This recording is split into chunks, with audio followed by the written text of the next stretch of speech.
Morning. I will Good note, morning. morning. I will note the existence of a quorum with 6 members. Please let the minutes reflect the names of the members who are present this morning. Let's start with the agenda. Does anybody have anything they want to add to the agenda for change? No. Okay, if not, if I don't hear any objection, I will consider the agenda adopted by unanimous consent. I don't hear any objection, so we're good to go. Approval of the minutes of the July 10th meeting. Those were circulated. I didn't note any changes. Did anybody else note anything on the minutes that should be changed or reflect their positions or anything? Yep, I'll move it. We have one motion to approve the agenda. Second. Howard second. I don't hear any objections. And we will consider the agenda, I'm sorry, with the minutes of July 10th adopted by unanimous consent. Okay, we will move into our regular business. Since we last met on July 10th, shortly after that, our council met on July 23rd to take up all of the various matters that relate to charter amendments and potential ballot questions. It was actually, I did attend the meeting. It was an interesting meeting. I don't know how many folks got a chance to see it online, but I'll just tell you briefly if you didn't. They took very seriously our proposal to have a charter amendment that would change the voting requirements for the budget. The discussion went on at length. Almost every council member spoke. I was counting the heads as they were going through it, and it wasn't clear to me which way it was going. They were that evenly divided. The ultimate vote was 6-5 against the charter amendment. And then for a while there, I wasn't sure. But they did defeat it. And so there was no proposed charter amendment on the ballot pertaining to the budget. Then they went on to the resolution pertaining to executive appointments and the proposal that we put forward. I forget which council member. Oh, it was council member Jawando who actually introduced a resolution to adopt the charter amendment dealing with appointments and the automatic confirmation after 60 days if no action's taken. Then the council members started to speak one at a time, and everybody who spoke against it. And after 6 or so people had spoken against it, Councilmember Jawando said, "I get the message. There's no support for this." He withdrew his motion for the resolution to pass. So there was no action was taken on it. It was just withdrawn. And then they went on to the charter amendment for term limits. They did not introduce a resolution pertaining to any charter amendments that we suggested. They simply resolved to put the question on the ballot that the petitioners had sought, because at that point they were very close to the 10,000 signature requirement, and they resolved that they would put that on the ballot pending the outcome of that. As long as there were 10,000, it would just automatically go on. That's their duty as council members to do that. They did it, and then in a day or two later, the 10,000 signatures was certified by our Board of Elections. So that question is on the ballot the way the petitioners proposed it. The council members did make one slight change. I had testified earlier that I thought there was some almost intentional confusion, but that petitions didn't recognize that there was a current term limit. All the petitions were drafted to say, do you want a 2-term limit? And I thought it was really unfair to people signing that petition to not know that we already had a term limit, and it was 3. If you turned over the petition after you signed it and read the fine print in the back, you could have seen that. But having these things on clipboards meant nobody was going to turn them over. They're just going to sign the top of the clipboard. So they agreed with that. Actually, they changed the caption of the ballot question so that it will be clear to voters when it appears on the ballot that this is a question, the amendment for the reduction of the existing 3-term limit from 3 to 2. That's it. That's how the caption reads. So voters will not be confused about that. And all I can say is, so that's where we stand on ballot questions. The ballots actually, ballots will be mailed out starting on September 21st. On September 21st, they mail out. I got to hear from the president of our Board of Elections last night, but by coincidence. ballots will go out starting September 21st to military personnel and overseas voters. And then on the 23rd, all the mail-in ballots will go out to anybody who has requested one prior to Labor Day. And that is about 125,000 voters. We'll get mail-in votes in the first batch, plus the overseas. And there was another group, I forget, but about 140-some thousand mail-in ballots will go out between September 21st and September 23rd, which is a pretty good chunk. And I will tell you, I got some feedback. I had the opportunity to talk with our county executive and his staff. They really they have their talking points on the term limit question. They very much appreciate the work of this commission. One of their talking points is that this commission took a position unanimously on the term limit question. So there was great value in what we did. It is one of their talking points. You can expect to see that as part of their campaign. I do not know whether they will have any outreach to our individual members and ask us to somehow, be involved. I don't know. There will be, I think there's going to be an effort to have voter education sessions. Tomorrow night, the Democratic Party of Montgomery County will meet. And after that meeting, we will know what the official positions of the Democratic Party are on all the ballot questions. That is the purpose of the meeting. And so after, and I will tell you, we have a written report that will go to all the people who are voting tomorrow night. That written report does go into detail on the work of this commission on the question. And so that will be part of the discussion as well. So what we did was of great value. I know what I expect the outcome to be. I don't think we need to reiterate it here, but if anybody does want in any way to be involved in the campaign to represent the views of the Charter Commission or to represent their own views, if you want to be involved, there will be a voter education meeting. I'm pretty sure there will be voter education meetings done by Zoom, if not in person, around the county, organized by various clubs and caucuses of the party. If you want to in any way participate, attend, be involved, ask to speak, those opportunities are there. You can do so as on behalf of yourself personally or on behalf of, as a commissioner to explain the work of the commission on the subject. That's up to you. But if anybody wants more information on that, just reach out to me. You all know how to get to me, and I'll be glad to, pass your name along or give you the options as I know of them to be. All right. Could I ask a question? Sure, absolutely. Would it be appropriate for us to think of attending those voter education meetings as a form of listening session for the commission to get an idea of some of the issues that are percolating in the community that might arise during those meetings? I guess the easy answer is yes, to the extent they're public. I will tell you, some of these meetings will literally be what we call caucuses, which is the members of all of the precinct organization of the Democratic Party. And so those meetings are kind of limited to caucus members. The other meetings will be what we call Democratic clubs. They're clubs chartered by the Democratic Party in each of our legislative districts. Those are not necessarily open to the public, but I would imagine that there will also be some of these Zoom sessions. Let me add one relevant factor. The county executive and his supporters have formed a ballot questions committee. It is a campaign finance entity. They have recently filed with the state to be officially recognized as that. So there is just like there's this committee for better government that put the ballot question on the ballot.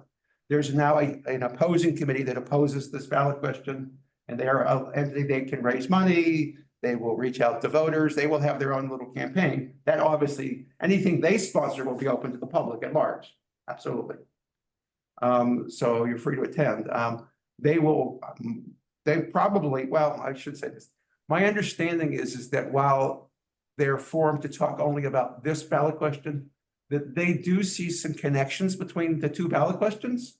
And people going, how could that be? But I'll explain in a second. They do see some connection. And so in a way, I think some of their discussions will actually be about both ballot questions. They view both questions as pertaining to voter choice or to citizen choice. that they view both questions as anti-choice. One is they're just anti-choice on two different topics, but they view both of them as basically being, telling people how, who they get to vote for and what they get to do in their, personal lives regarding reproductive freedom. So if that's how they choose to run it, their sessions may cover both issues, but wait, I don't know. I mean, their sessions may be limited just talking about the one question, so we'll have to see.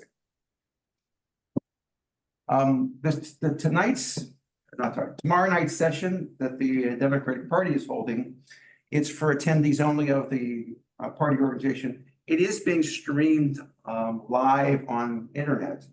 You can go to the Democratic Central Committee's website and get the live stream link.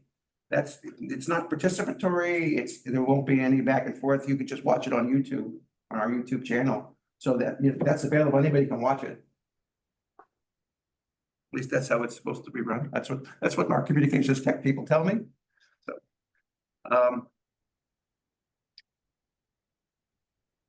before I move on to that and to the charter business, I think in July we were all aware that we have 3 vacancies on this commission.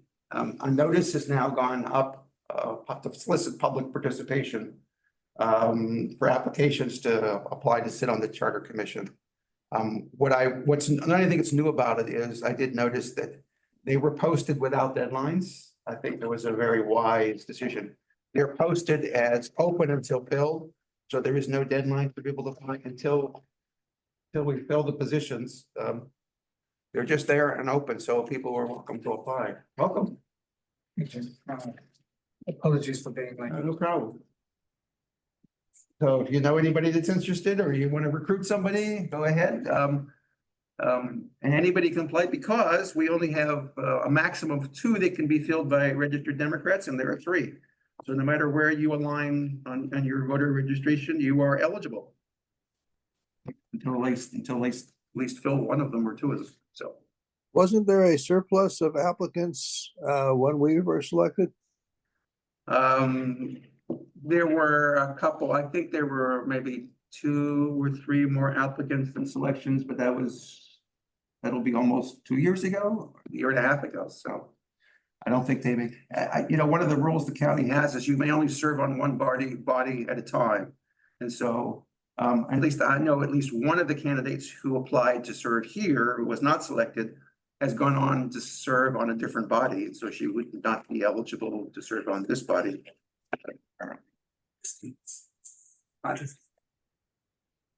Christine's hand is raised. Hello, Christine. Hello, are you able to hear me? I can hear you. Great, and apologies. I am hands-free in my car. So just to make a note regarding the earlier comment of attending party or other organizational sort of citizen education. Just a Open Meetings Act caution to just keep in the back of your mind the issue of accidental quorums, in that if a majority of you were to attend a party education meeting, for example, that could, and then were to proceed to discuss charter issues, that could be considered a meeting of the Charter Review Commission, but we wouldn't have given prior notice about it or have minutes taken. And so I just want you to be cautious about that, to be sensitive of it. If you happen to have a situation in which a quorum of you arrived at one of those, you shouldn't then discuss the charter issues in that context, such that it could be construed as a meeting. I just don't want us to accidentally have any open meetings issues. That was it. Thank you. Okay, thank you. David's hands up. Thank you. I am fascinated by Christine's calling us hands-free from her car. How did you manage to raise your hand in a Zoom session while driving your car? I would love to know how you did that, but I would suggest maybe you write it up and send us an email to explain how in the world you were able to raise your hand while driving your car. Pilates. If Thank do you. Pilates, you can use your feet too. Or David, maybe your nose, that your may be the nose most on, interesting question raised in the year, and the year we've been doing this. This is the 1 year anniversary of this group meeting, and that's, you got the top question. Okay, yeah, and I haven't been able to figure out how to turn the camera on. I'm gonna be working on that one. Come in We're here. good with not seeing you, Mike. Don't worry about it. Yeah, Christine, I have a question, about, potential issues, for election workers. I again volunteered this year to be a chief judge in a local precinct. And that starts up, as you know, probably, pretty heavy, next week. What is that something that people like myself need to be aware of if we plan to attend some of these outreach or strategy meetings, or public meetings, for any of the for either one of the parties or other groups? Are you able to hear me? Yes. Okay, thank you, sorry. And I did raise my hand when I was at a stop, so I confess that raising my is free, but I was at a stop. Um, so, yeah, I think that to be cautious about, what hat you're wearing where, and to be, just clear in your, as you're interacting with others in these settings of which hat you're wearing. So, for example, obviously you have every right to attend, a political meeting of some sort, but you wouldn't represent yourself as, hey, I'm here in my capacity as an election judge in that context. So I think like all of your different civic hats, just, kind of be clear on which hat you're wearing where. And, obviously it's commendable to be involved in different capacities. So I certainly don't want any of my comments to deter you from those activities. I don't know I know Ms. Brennan is on the line. Lisa, I don't know if you have anything you'd want to add, but I think it's just something to be mindful of. And I would allay your fears, Mike. I wouldn't expect any meeting involving election judges or working at polls to veer anywhere near substantive discussions of issues that would relate to the business of this commission. They just. Okay. I appreciate. Yeah. Okay. Just thought I'd ask that question. This is Lisa. I agree with Christine. I think that the advice to sort of be clear what hat you're wearing in which setting is a good one. Okay, let's move on. We're right on track. Wow. Outreach to Citizen Advisory Board. So I've been thinking about this, and I know we talked about it at our last meeting in July. And I was thinking about this over August, figuring that I wasn't going to be able to reach anybody in August during vacation season. It dawned on me that maybe I was either jumping the gun or not really thinking this through all the way. And that's because I had a feeling that if we just showed up, or I just showed up, or any of us just showed up at a Citizen Advisory Board meeting and said, we're here to talk about charter issues, we get a lot of blank stares. For people going, we never thought about it, we don't know what's in the charter. It wouldn't be quite useful. And so I thought, how could this be more useful? And then I was going to have a discussion with one of our Citizen Advisory Board chairs, who I know pretty well. And he said to me, well, we turn over. I'm losing my chairship in September. It'll be somebody else anyway, so I won't be able to help you. So I actually going to inquire to see whether I have a list of the wrong names of chairs, whether they're turning them all over. But I thought maybe the smarter thing to do might be to talk to each of these Citizen Advisory Board chairs and say, look, it would be helpful if you would first have a discussion with your own members. Put this on the agenda for a discussion with your members. Tell them we want to come and talk. Give them an opportunity to think about it and have your own internal discussion first. And then invite us to come to your next meeting where people will have already had an opportunity to have a give and take, and then we'll come and listen to what they have to say. But first, tee it up, and that might make it, our attending more useful. Does anybody have any thoughts on this? Makes sense. What if this isn't different from what you're saying, but building on what you're saying, we sent a sort of semi-formal email to the chair with the charter as an attachment, as a PDF attachment, saying, we're very interested in meeting with your board, but we would like your board to invite us so that they've had not, like you just said, so they have an opportunity to talk about it first, and we're not imposing. Please let us know if that's something that's. Let us know whether, and to be a little, maybe to be a little aggressive, maybe it's passive aggressive, and let us know whether that would be best in October or November. In other words, give them a Yeah, little, that's good. Yeah. deadline to say, we're not talking about next year. Let's try to, move it along. And see what happens. Yeah, And I will tell you, last time I did this, reached out to these folks, because they're private citizens and volunteers, their names are on the web, but their contact information is not. The regional directors keep that separate. And so I really literally have had to go through the 5 regional directors to ask them to please contact those chairs for me. Actually, I know one pretty personally well, so I could reach him direct all the time.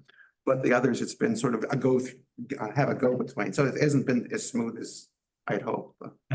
If you send an email with an attachment, chances are what's going to happen, that's just going to be forwarded on to all the commissioners. Then your words get in front of them. Yeah, and the regional So- directors will get back to me, but whether the actual board presidents get back to me, we'll have to see. Last time it didn't happen. I heard back from the directors, not from the presidents, which kind of surprised me, but we'll see. But in a way, I got my back to the whole group here. We're lucky because last time we did this, we had 8 months. We've got literally 2 years. I mean, this is going to be actually a pleasure compared to the last process in terms of our ability to do this by timing, because we're going to hopefully we'll tee up some subjects and we'll have groups. That's the next thing on the agenda. We'll start to sort of look at subjects, but we're not under pressure to adopt hard and fast decisions on what we're studying by January so that we get a report out by April. We have some time. So, the more thoughtful way we can do this rather than be pressured under time, probably be better. God knows the pressure on time side did not work very well. Yeah. Okay, we got another hand, Christine, huh? I suspect that's the same Christine. Is it the had same before. hand? See, David, she's driving. She can't lower the hand. She could raise it, but she can't lower it. And I have not been at another stop, so I can't.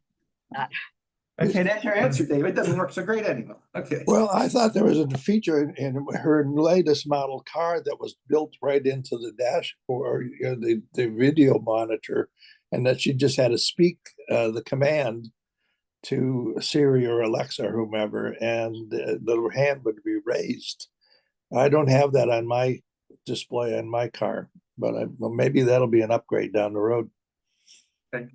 The next thing I wanted to raise is reissuing invitations. So we had our council president and vice president address us last fall, and then we had our county executive.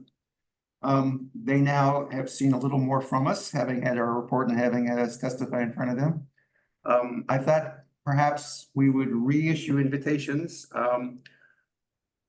where we have so we have not heard from the council vice president, Kate Stewart, and on December 1st, they will have a new president and vice president. History tells us that she's very likely to accede to the president's position, and we'll have a new vice president. But I thought at some point we should issue invitations. I will discuss with staff what's the best way to do that. I can send an email, but I know those emails, they get lots of emails and it'll get lost somewhere. It might be best if we have staff sort of make the invitation for us, and then, we'll see if we hear back from who wants to come when. I just have a feeling that would be more efficient than having me just send a blanket email.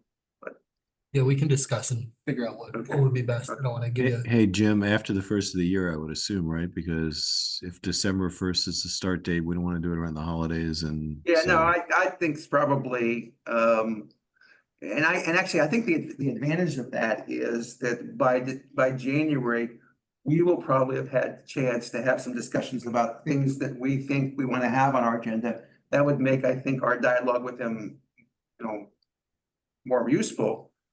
Because some of the things we might be talking about, we may get their reaction to is either, oh, that's an interesting idea, or please don't do that. So, yeah, I think January is probably better target than having them run in here in October or November, and based on their schedules with the election coming and them switching leadership in December, it just probably wouldn't work.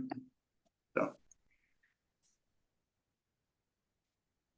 Okay, and then the third item is public listening sessions, and I think our experience last March tells me not to have real high expectations for the number of people who do that.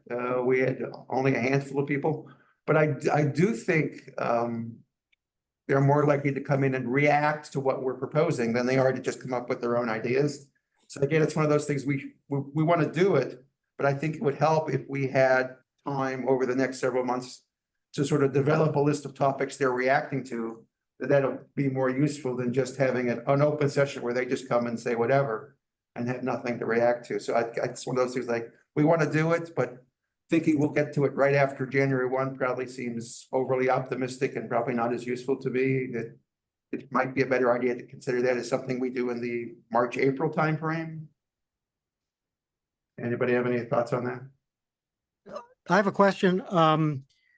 The executive and the council, they have listening sessions. I think the executive has started a series of 5 or 6 listening sessions in preparation for the budget. And the council has I forget whether it's monthly or every other month. I wonder, would it be possible for us to piggyback onto one or more of those?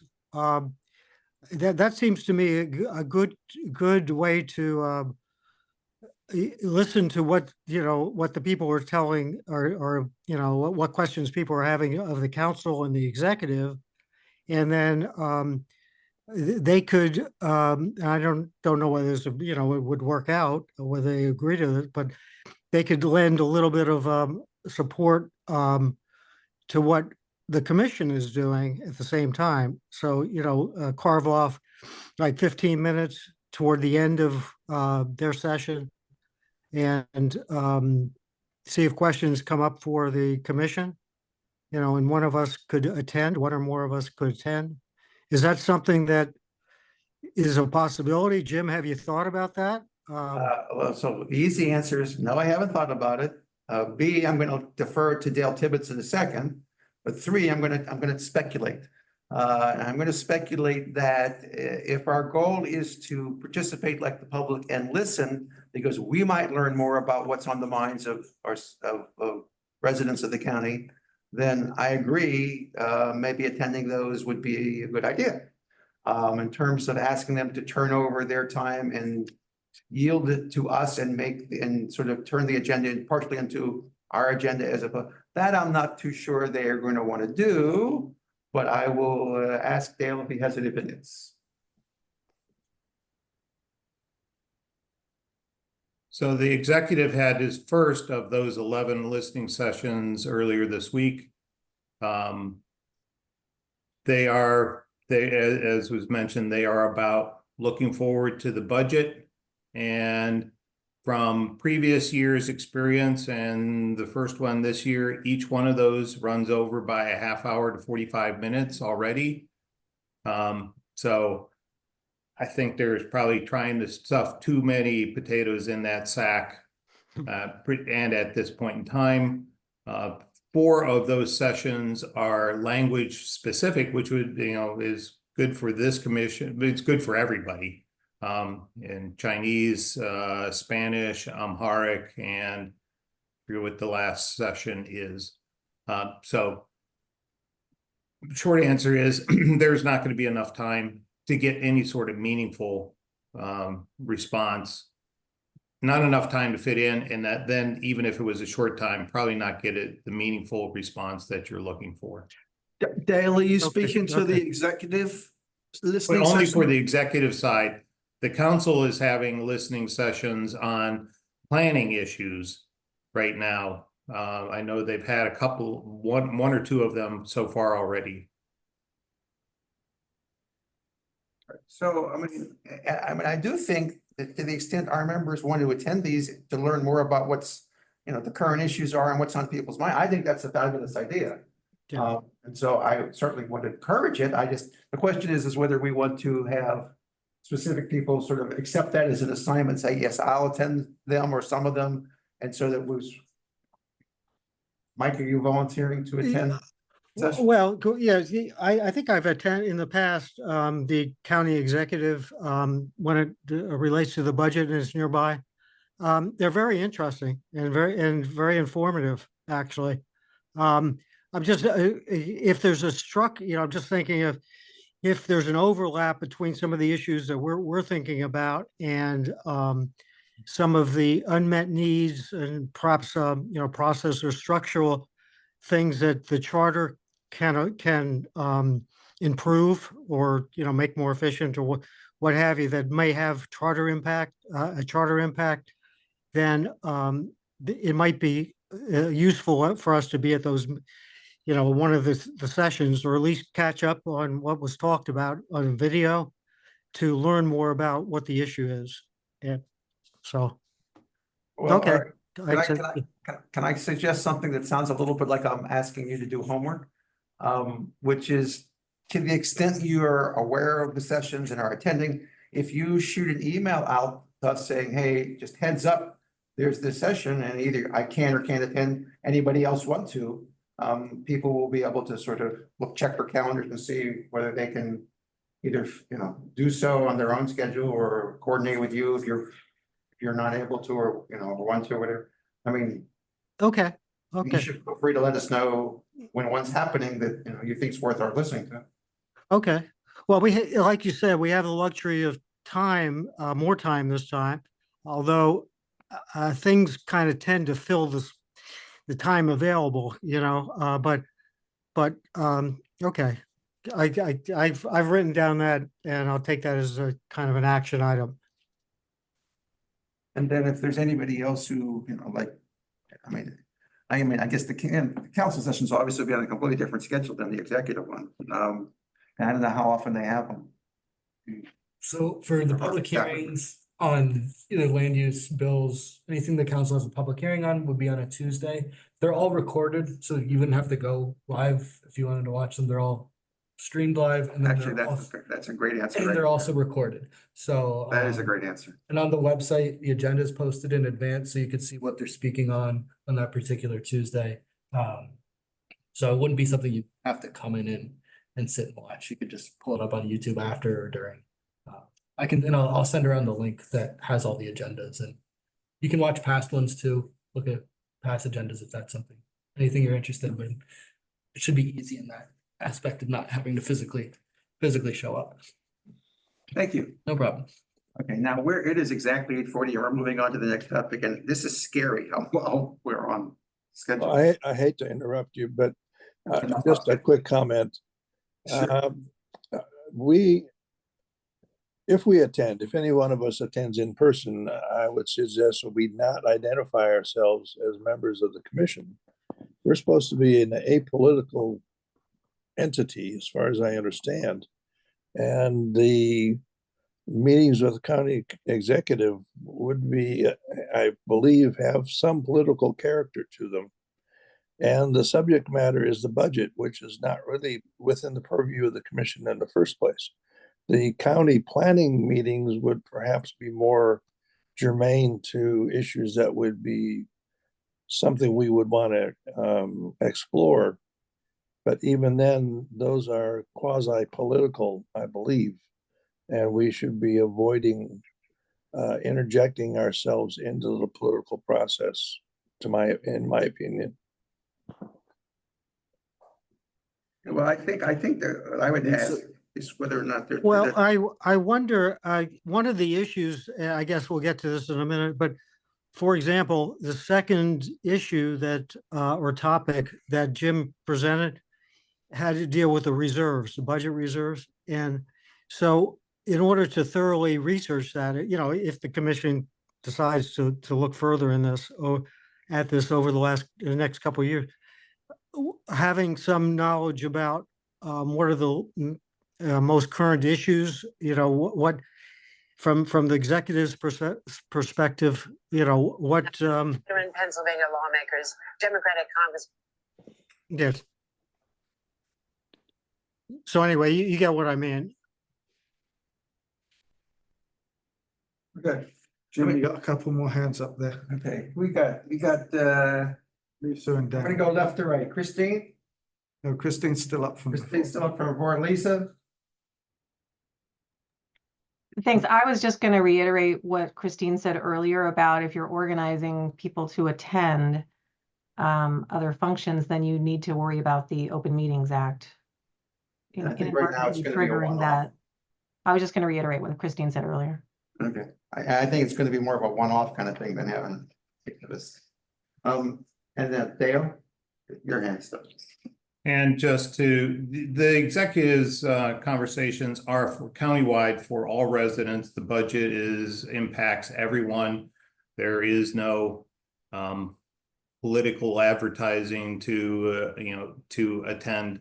So I would, as are the council sessions. Those are just general, open to the public to hear everything from the residents of Montgomery County. And then, did you want to say? Okay. Moving on to the last item on our agenda, which is the process for following that we followed last year for considering topics. I laid it out here as my recollection of how we did this, so that we kind of remind ourselves of what we did and we can think about whether or not. Christine's hand isn't on the screen because she just walked into the room. Everything. Just in time for your meeting to wrap up, apparently. The reason is because you might think about whether you thought the process worked well or didn't work well, given that we had 8 months. But it's sort of the process I envision, which is that we have some time to bat issues around and start collecting them. But we also have the opportunity to start having the people who are advocates for those issues do the necessary background work so that we get to a point where we can sit down and literally have a presentation or a briefing of some sort, because we will at some point narrow it down and get serious and say, okay, these are the 2 or 3 we're really going to tackle. We may start out with a list of 7, 8, 9, 10, but we're probably going to end up narrowing it down to 3 or 4. So, I think the next couple of months, we're going to be in a collection stage of collecting topics that people either come up with or read about. And then we're going to start narrowing down, after the first of the year, the ones we're really seriously going to dig into and study, and we'll form work groups again, unless people didn't like the way that worked out. But I think the question for now is, we have the first 6 on this list. And what I'm going to ask is, do we have people who want to step up and start doing, saying, this is my issue, I want to advocate for this, to start doing the preliminary work so that we will be in a position in, whether it's December, January, or February, to sort of bat it around and decide whether we're going to take it seriously or not. It's sort of, who wants to be the advocate for this and say, I'll put together enough information to know where in the charter it goes, whether it's an issue that has legs, whether it's legally possible. So Jim, Yeah. a couple of thoughts on process. Okay. So I thought the process worked good enough that we put together what I thought was an excellent report, but not good enough that the council agreed. So I think we need to address that. And I would suggest that we don't start collecting names yet for issues, but that we spend, as we have some time, we spend first some time thinking about what the list of issues should be, whether these are all the issues or if there are other issues. I mean, if people are going to these council listening sessions, they may pick up things. If people are just sitting around reading the reading the charter, they may think up other issues. So I think we should give ourselves a little bit more time before we start putting names to issues, unless there's somebody who's already got, this is my issue and Well, that's why I put the names down here, because that's how this list got created, which is somebody here proposed it. Somebody put it on. On like number 2, you have a name by it, but on number 1, but on some of these, they're outsiders who Like the, Yeah, I totally, you know, sometimes you do some groups, your sports team or whatever, do after like a lessons learned after action type of analysis. I think that's what you're getting at a little bit, that okay, what worked well last year and to the report, and I 100% agree, the report was great. I think the execution of the commission, from my perspective, was very good. I think probably involving the council more in the final deliberations would have been helpful. I don't know Yeah. whether everybody agrees, but I think we could have, you know, tailored perhaps some of the wording in the report to, you know, to make it to be more persuasive or convincing, if that's the right, if those are the right words.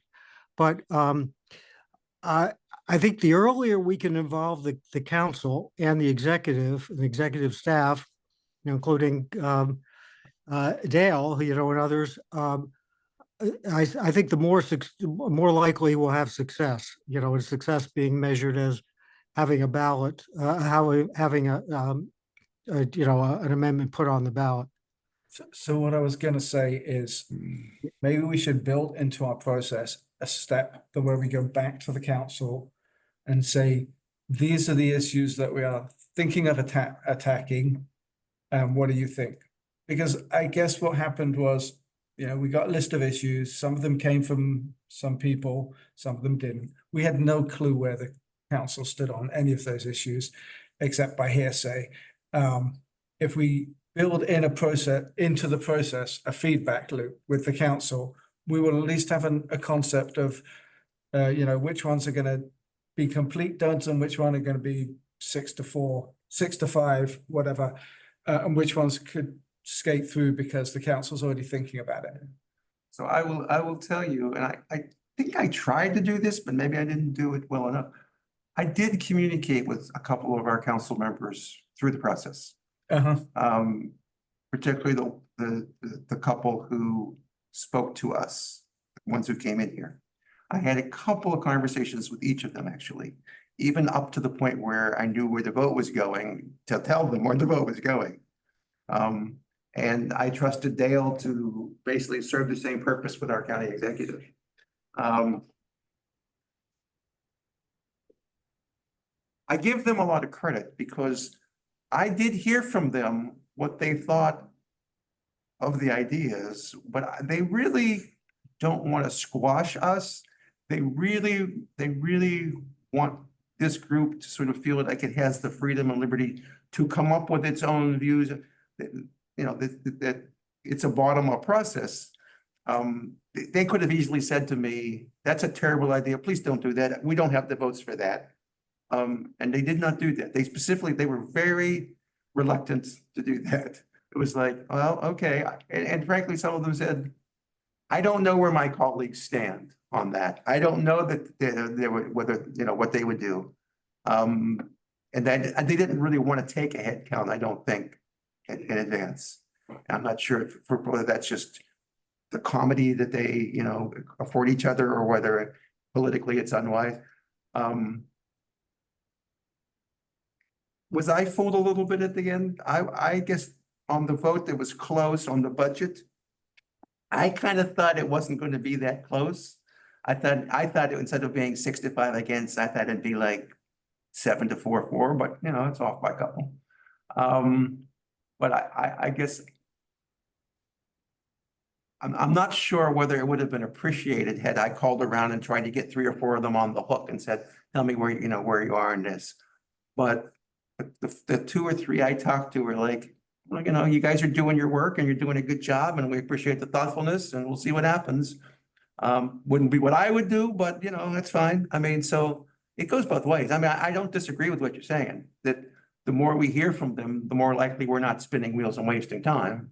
But I didn't get the impression that our council members felt anything we did was a waste of time. I think the budget thing was so close, they truly appreciated it. On the term limits thing, I think they appreciated the work, but I just don't think they felt it was within their province to do it, that this was, it was, a political process. You heard, did you get a chance to see the testimony that came out that day? I did. Yeah, I mean, Yeah, see, yeah. had we gone back to and actually sat before the council and said, these are our 6 issues, then we probably would have heard, well, that's not really an upper view. Really no point following up on that one. These 3, we've got views both ways, tell us the pros and cons. This one looks like everybody agrees on, we still want to hear the pros and cons, but we would get a feel for what the range of opinions. Well, I said this earlier before you came in, but the work we did on the term limits thing was very much appreciated, and I'm sure Dale would repeat this, which is the fact that this commission took that up and has a view on it is going to be a talking point in the campaign. Whether or not the council was interested in putting an alternative question on or not is really isn't the ultimate issue. The issue is whether or not on that change to the charter, this body has a view. We did have a view expressed that we were unanimous, and that will be a talking point during this election campaign. So I think what we did had great public value, even if it didn't lead to a council action. And the council, frankly, they can't do anything about the petition anyway. I mean, the petition is the petition. It's there. They get the 10,000 signatures. It goes on. So, the fact that they didn't choose to put an alternative question, I think there were both political and legal considerations on that, and they fell where they fell. But I think what we did had great value to the voters of this county on that issue. So, I don't feel bad about that one at all. But I take your point. I think, we have a longer period. We'll hear from the council members who choose to come in here and talk to us in the beginning of next year. And as we go along, we should just re-invite them and see if they want to come back. And if that doesn't work, we'll send them an email and saying, this is where we're headed. And, speak now or forever hold your peace. Yeah, I have no objection to doing that. Can't hurt, certainly can't hurt.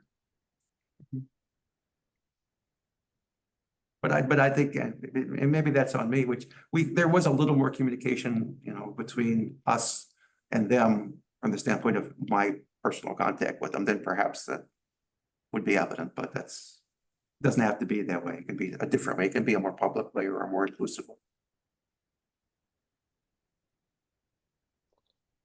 Could I make a request? Sure. Could I ask Stephen to send me a link to the council recording, the recording of the council session where they considered our proposals? I'm curious to know what the various comments were by the different council members and how closely those might have aligned to what we thought were the pros and cons. Were there other? So David, just to let you know, some of the council members spoke, but not enough to get a sense of what the vote was going to be, and then there was the vote. So you tended to have like 2 or 3 people speak on one side, maybe 2 or 3 people speak on the other, and then the vote was 6-5. So you didn't have every single person speak, so you wouldn't get every single answer. Just so you know what it kind of felt like as you were listening to it. Okay. So when I was listening to it, I thought for our budget one, for example, we had like 3 people speak in favor. I think off the top of my head, we had 3 people speak in favor, 1 person speak against, and then it went 6-5 against. So it wasn't completely clear from the speaking. You got some sense of their opinions, but not, the person who didn't speak, you didn't hear what there were 2 members who didn't speak, and they Is that what it was? both voted against it, I think. But I was down to the point where we're 1 vote. I knew we were 1 vote off one way or the other. And because 2 people had spoke, I was just waiting to see how those 2 people voted. I knew we just needed 1 more, but we didn't get it. Yeah, David, I'll send that out. I also have Dale sent over the links to the CE listening sessions, and then I have the links to the council ones as well. So I'll put it all in the same email. Terrific, thank you. And on the executive appointments, I didn't think there was, I was surprised that Councilmember Joando was so much in favor of that. I had talked to his staff person beforehand, so I had a hunch from that conversation that he was going to push it. But the fact that there was nobody else willing to support it. That didn't surprise me. I had enough off the record conversations with people to know that there was no support for that.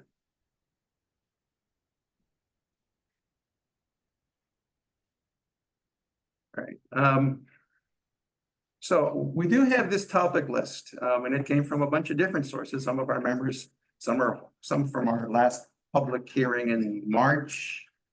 I guess the question I'd say, there's no reason why people who are interested in these topics or have raised them cannot proceed on their own to start collecting information. Again, we're going to get into a position where it's sort of, you're going to have to kind of convince a whole bunch of us that this is worth putting on our agenda. So I guess I would encourage people who are advocates for some of these to start doing the background work. And just, if you want to advocate for it and get us to put it on our agenda, that's the way to do it. I think number 6 that Mike put on yesterday is going to need some greater explanation. And I'll leave it to Mike to decide when he's ready or how he wants to do that, because I need to be schooled a little bit on number 6 in terms of what he perceives as the process. Number 1, I'm going to go back to the top. Number 1 on conflicting questions. That's an issue I've been long interested in. This suggestion from David is a very interesting one. I guess I would ask David if he could find so either some articles or some materials about states that have done this. I thought I read somewhere that California does this, that they adopted this sort of thing. Well, I have done some research, and yeah, I don't want to interrupt. I have some stuff I will put together in a summary to send to the commission Okay. for a review. Number 2 is Jeffries. And since that's your professional area of expertise, I understand. Well, having worked in local government for so long, I'm used to seeing budget reserves, and Montgomery County does not have that. In fact, their only section related to surplus is a may as opposed to shall. In fact, all I could see in the charter was reference to condominiums having a budget reserve, not the county itself. So I'm happy to do the legwork on that and come up with information. This would be a particularly good topic, I think, to raise with council members who appear before us in the next few months. To get their perspective on that. And on the budget issue we dealt with last year, Mike and David, you both found the right person, I think, with Stephen's help to talk to, which was our deputy executive director, is that right? Craig? I wish I could take credit. It wasn't me, but yes, it was. Somebody It was found Craig, and we had a really good background discussion with Craig, which was very informative, and you might have to get Craig back here to do that again. Well, that woman has gone on to a different job now, so. No, but Craig's still here, right? Yeah, Craig's still here. Number 3, that issue which was raised by Councilmember Glass. I don't know, that seems like a politically charged issue that either the council members want us to look into, because it goes to the structure of their staff. I can't see that being something we would do without their sort of request or blessing. Tell me if you feel differently. Because I require, I think what Evan said at the time was, give us a chance to hire our new executive director first and get organized, and then it's something to talk about. Well, that's sort of where we are now. They've hired him. He's been here almost 6 months, I guess, or getting close to 6 months. But again, I wouldn't choose to put that on our agenda unless I heard from council members that yes, they want us to help them move that, forward in the public debate. Are they asking for just information and maybe a pros and cons and not take a vote? It's one of those things, because it's internal structure. I think the answer would be we would rely on them to first educate us about what the problem/issue is. And after that, I think we'd have to figure that out. I don't know enough about what it is their goal is and what the problem is. Yeah, the simplest thing perhaps is just to, rather than try to guess, to invite, Councilmember Glass, to meet with us again. Yeah. Um, that might be something we could do before the end of the year, rather than, depending on his schedule and his level of interest, but that would seem to be the best way to proceed on this. Yeah, and then I could put that under our list of re-invitations. Okay. Well, that's curious to me that I don't know the charter that well, but I am skeptical that the charter has any provisions that go into detail about how the council staff should be organized. Well, I this- said I'm their gonna ask discretion. Christine. I don't have my, I apologize. I don't have it in front of me. I'm not. I happen to have my handy dandy. What number 3 says, but I mean, I can, in terms of the charter, you can look to the merit system provisions of the charter do speak to the council having non-merit confidential aides. So there's that. But it's the whole Office of Legislative Oversight, right? That's just, it's the independence of that office. It's the independence of that office, which I think. Oh, is that, see, I don't know what number 3 is, that Councilmember Glass is thinking too. The Office of- OLO is created by code. It's created by code. Right, it's and not- And it's, To my knowledge, it's not in this. independence is ingrained in the code, not in the charter. Right. Well, then, I guess I would tell Councilmember West, he should get his colleagues to change the code, but. Review and leadership. Oh, I see. Yeah. Unless he's advocating that it go into the charter, which we could have that discussion. Yeah, that always puzzles me because the answer is, if you have the votes to put it into the charter, you have the votes to do it in the code. You either have the majority, right? If you're asking the council to put something in the charter, because it's ultimately their decision, the answer is, why wouldn't you just put it in the code? I mean, you would do it you can do it yourself. You don't need to turn it over to as a ballot question and ask the public to do it. You could just do it. Except that it locks it in more permanently when it's in the charter. I guess I argue is that put it in code first, see how it works before you lock it in. I mean, I would just add, like, in fairness to Councilmember Glass, he might be thinking of this as a charter issue in comparison to the executive branch, because, for example, the, chief administrative officer is set out in the charter and has a number of duties that are spelled out.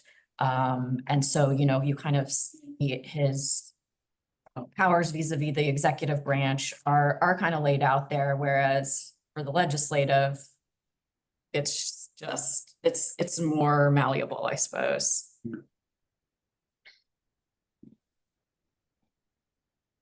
all right. Well, So that perhaps, one will take up again, council members at some point, sooner rather than later. Number 5 is the one that came from our public hearing from the. We missed number 4.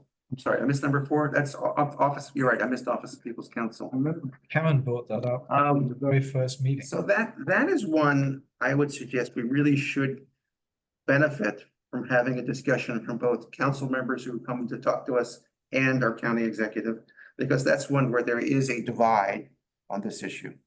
The Office of People's Counsel is in the code. It's an established position. I am aware that our county executive wants to use that position. And I am also aware that our council has refused to fund it for maybe a decade or more. There's a disagreement on the function and how it's been used.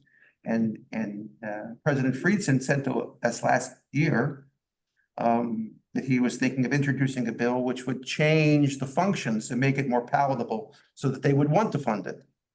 So that is really tied up in the politics, and I don't know whether or not we could be affected being involved in that or not.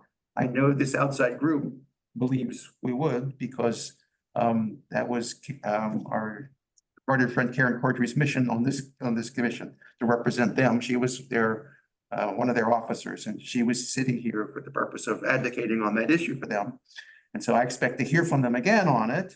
But again, it is tied up in the politics between the council and the executive. So, I'm glad to hear about the issue, and maybe the legislation is the right answer. I just don't know ultimately whether it will land on our plate or not, but it's certainly something we should pursue. And Would it be appropriate to invite the Montgomery County Civic Federation to come and explain. Well, things it to is the appropriate listeners. because this is a public body that has public meetings. The fellow who was the president of the organization just recently had his term turned over. So he had a conversation with me. He said, I can assure you I will be back. I have all this stuff I have letters, we've written letters. They're used to lobbying on this issue. He said, I can assure you, I will bring it back to you. He understood we weren't going to do it last year after Karen passed away. He was very clear that he will wait till this year. So What I would love is to have that conversation with him Yeah. before we meet with Evan Sure, Glass and sure. the And I think county I actually executive, have so enough. we know what the issues are and we can ask them. So that we can get a sense of first what the issues are and second, we can ask them about the politics. Okay. And I will look to see, but I think he sent me a copy of whatever their statement or letter is that they have on the issue. Somewhere I might already have it, so I can circulate it. Thank you. His name is Alan Bowser, by the way, if anybody happens to know him or seen him. Alan has been very active in Montgomery County on a lot of different things and has run for public office several different times. You've probably seen his name on our ballot a few different times. So he's actually a practicing attorney.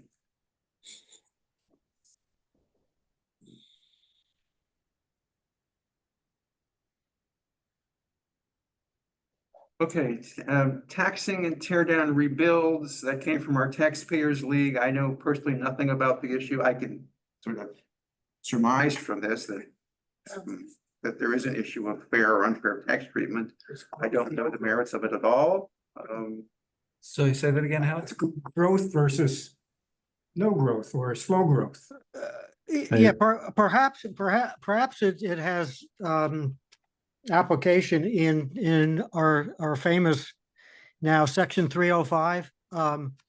When there's a calculation, and we would need more information from the budget office and the appraisal real estate appraisals office, but the assessable tax base that the ad valorem tax is applied to doesn't include tear downs, as far as I can understand, from what this number 5 is suggesting. And so perhaps we need to look into how it's treated in the tax base. I don't know how the charter would be changed to cover that. All right, well, so I read it a little differently. I read this as not about whether it would be taxed. I read this as determining the timing of the tax, that new construction gets taxed immediately, and that somehow if it's a tear down and a rebuild, it's not treated as new construction. So therefore, you wait for a reappraisal, and then you wait for a reappraisal, and there might even be a phase in, so that it's a longer term process. Your taxes get raised much lower than it would be if it was new construction, and in the meantime, you're not paying the same amount of tax you would be. Yeah, you might be perfectly right, but I'm wondering how that would apply, how that would be reflected in the charter. Yeah, that I don't understand. Hey, Jim, this is like a real common problem in municipalities and counties. And it's related more to the reassessment of value than it is to anything else. It's not the timing of the taxes as much as if you treat it as just a renovation of a building, then you treat it as, okay, we're going to relook at how much, some extra value might be added to the new building, as opposed to completely looking at it fresh. So that's really where this is going, I believe. Howard, could you explain your comment about its growth versus non-growth for those of us who aren't as sophisticated as you? I think that's the underlying issue that divides people as to whether or not they support it, the extent to which they support it, or the extent to which they may oppose it. So I think if I'm hearing you correctly, you'd be saying, someone says, it doesn't seem fair from a tax point, and someone says, that's because the tax policy is to give the new construction this tax break in order to incentivize the new construction. Right. So that would incentivize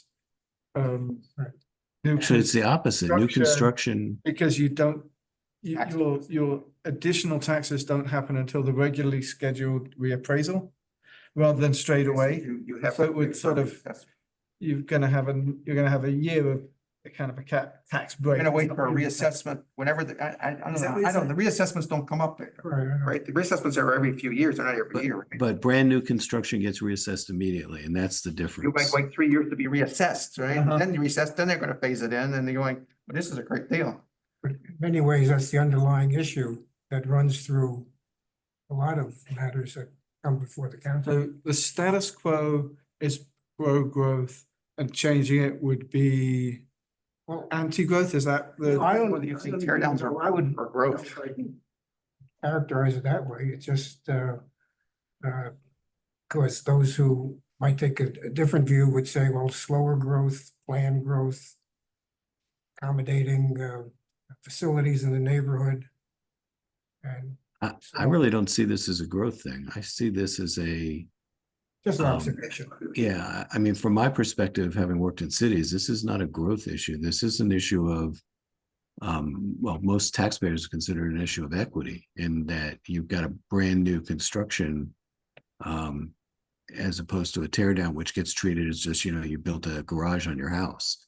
And so I don't see this as slow growth versus fast growth. I see this as how people are taxed and when they're taxed and the amount of their taxes. I thought we were talking about a circumstance where someone goes into a location, buys up all the houses on the block, tears them all down and then builds a strip mall or builds a high rise on the same parcel of ground. That you're I'm not talking sure that's, about a reuse or a different use of the property from the single family homes or the apartments that were there in order to grow the accommodation capacity of the locale or the commercial use of the location. Well, I'm I haven't looked at how the county defines tear downs, but in most cases, tear downs are a residential thing where you tear it down and start from scratch. You should take a small house and turn it into a McMansion. Correct. but I That's think, correct. so I think, yeah, I didn't take it that this had anything with commercial, but we're headed in a different direction right now based on some things going on in our legislative branch. And that is the ability to take a piece of property that is now currently zoned for single family and tear it down and build a multifamily dwelling, either 2 or 3. And that is currently on the agenda. And so in that theory, right, if you are going to do a tear down and rebuild, and you're going to take advantage of these new policies to say, yeah, when I rebuild, I'm not rebuilding a single family. I'm going to build a 3-family residence in this neighborhood where usually single family was only allowed. They're going, then you could say that the tear down policy affects growth, right? Particularly if you did it in a bunch of different places in the same neighborhood. Sorry, thank you. I just wanted to note that if you decide to delve into this issue further related to assessments and their timing or their approach to tear downs or whatnot, probably some preliminary decisions with the Office of the County Attorney would be good, because this is really an area, to my understanding, where we are going to be largely preempted by the state law in terms of, I mean, the state is the one who assesses our property, not us. So So just keep that in no, mind. not only do I keep that in mind, but it's on my list. If you go to the Oh, sorry. the list of things that says our process, you'll see that bullet number 2 is after we identify potential topics and have a list. Bullet 2 was staff uses this list to advise us of which topics are either been addressed previously or which are outside the purview of this commission's jurisdiction. And I did, just like informationally, in case it's helpful, I do know that one issue has been impact taxes and how they are applied to new construction versus tear downs. I believe one issue has been, you do a tear down, you strip it down to leave a few bricks there and then change your small house into a McMansion. You don't have to pay impact taxes. That's my understanding, because the impact taxes don't apply to this renovation, even though arguably you've really, It's because it's single family and right. It's like you have taken down a single family and down to the studs and you're rebuilding it. You don't have to pay an impact tax, whereas somebody down the road who has a brand new construction does have to pay it. And maybe that makes sense. I'm just raising that informationally. I obviously don't have a policy view on it, or, I don't even fully understand it, but I just want to, But that's common yeah, also, because I'm kind Christine. of related. That's common also, the impact fee issue. So Yeah. Okay, and then the last topic is the one Mike sent around yesterday. And Mike, I leave it to you to tell us. what you Yeah, want. this is an interest. I have been thinking about this for several months. It's something that other counties have around the state have used successfully to primarily pay for infrastructure projects that benefit certain districts. And it's kind of a bureaucratic, complicated process to get established. You need to get 2/3 of the members of the impacted group to agree. But once they agree, taxes are generated to pay specifically for that infrastructure. And other things can be used, paid for as well, but it's primarily for infrastructure. So, a prime example, and I think we heard about this from the county executive last fall. And it's not an example from Maryland, but it's pretty relevant. The Silver Line, the Metro, the extension to Dulles, Fairfax County used special taxing districts pretty successfully, many would argue, to build the subway. So the people that were affected by that agreed, and there was a vote to tax themselves a small amount relative to the general real estate tax, property taxes in Virginia, to pay for the metro. And there's a sunset. Eventually, it'll get paid off, and the tax in theory would go away. But there's pluses and minuses to it. There is a provision in Maryland that possibly could apply to Montgomery County, although I need to do a little bit more research as to whether it does apply. But this special taxing district provision could be very effective and perhaps acceptable to many people in order to get certain things done. Mike, when you said there had to be a 2/3 vote of the affected group. That's what the legislation is. My understanding in Maryland, that's the requirement in Maryland. So what's the affected group? Is that like a town? Is that a ward? Or Yes, is that yes. something else? Yes, no, it's as defined by that specific project. So for an example, just for argument's sake, okay, say District 5, my district, wanted to do local roads repaving, for an example, or some one could argue unmet need, or build a civic center or something, or expand the aquatic centers in our district. The district, the boundary would have to be well-defined. A proposal would have to be generated, outreach. It's a long process. Voters, members of the district would have to be informed as to what's going on. And then there would be a vote of that particular district. And then the process would begin, the funding would begin. It would be, as I understand it, the funds would be separated and devoted to that particular effort. So the thought you're having, Mike, is that we would have potentially think about a charter amendment that would install the basic authority and develop a process around creating this special tax category. Is that right? Yes, exactly. What I'm thinking actually is that we want to avoid. I personally want to avoid the I want to be focusing mostly on the process and the structure versus specific policies. So it may not be needed in Montgomery County for, who knows, 10 years or 20 years, but the provision would be in the charter to allow taxing districts to be established to meet certain unmet needs. And so, Thank you.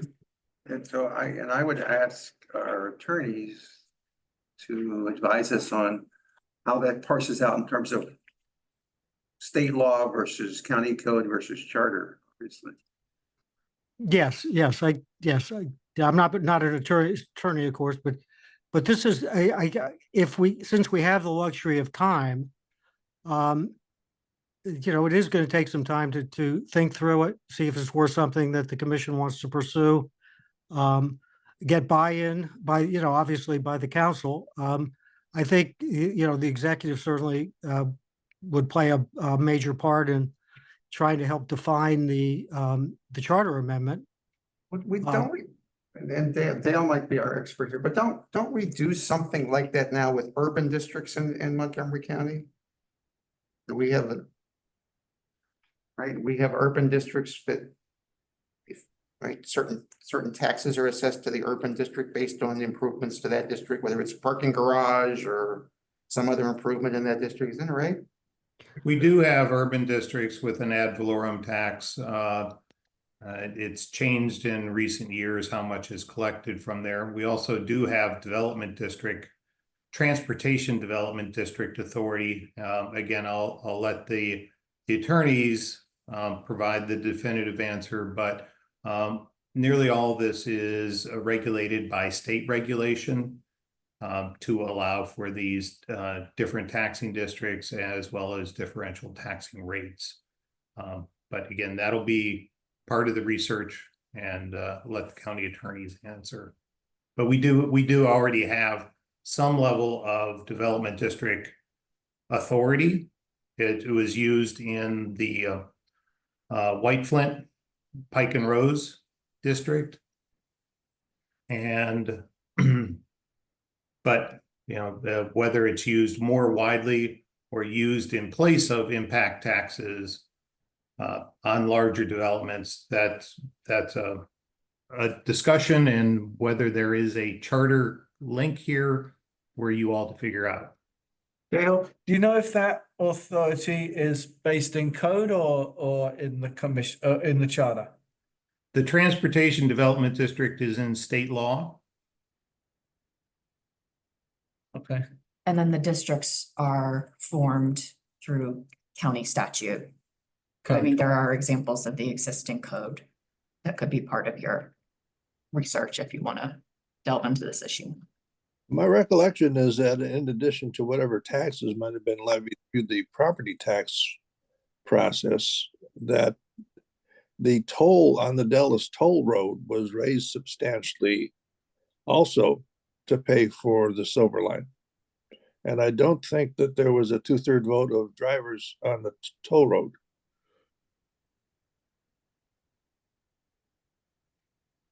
I'll send you out a list of the special taxing districts in Fairfax County as an example, just as an example.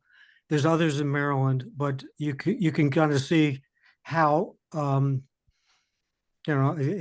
similar jurisdiction perhaps is using these special taxing districts.